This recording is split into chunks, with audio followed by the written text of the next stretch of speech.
I'm Memo Gidley, and I'm a professional race car driver.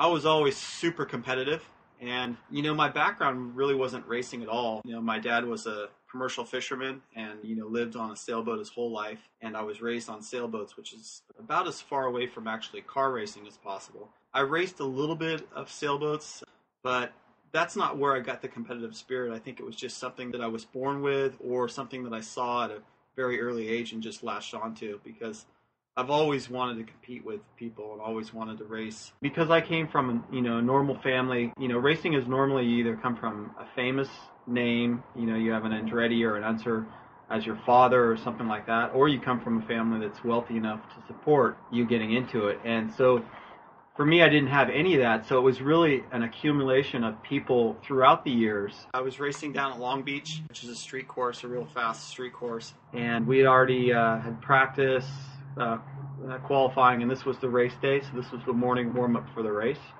And I had a brake failure at about 180 miles an hour. Problem with the street course is it's surrounded by concrete walls, so there's really no escape route. Essentially, down the front straightaway, lost my brakes and slammed into concrete walls at about 145 miles an hour when launching into the air. It wasn't the impact into the concrete that hurt me. It was actually landing back on the ground. It's where I broke my back and got a compression fracture. It's minor setbacks. I mean, it sounds like pretty major.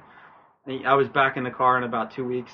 It has to do with how in shape I am and just how hard I worked. Having your car fail at those speeds, you rely on the car so much at that speed. I mean, you're already on the verge of disaster all the time. Essentially, you're trying to go as fast as possible. So the possibility of crashing is very high. So you don't need a failure in the car to make that even worse. And fortunate that's what happened. But it was just a minor setback. I was raised with the idea that if you're not happy with what you're doing, then you should do something else. Obviously, if you have a dream or a passion, that means you must really like it. So that's like the first step to being successful. And then the second thing is just working hard.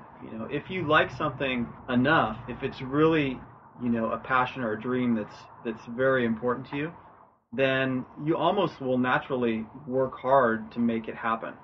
That's my belief. Working hard and just taking pride in what you do and making an impression, always trying to be the kind of person that people would want to be if they were in your shoes. It's working hard is the number one thing. Finding something that you really truly love and then just working hard to make it happen.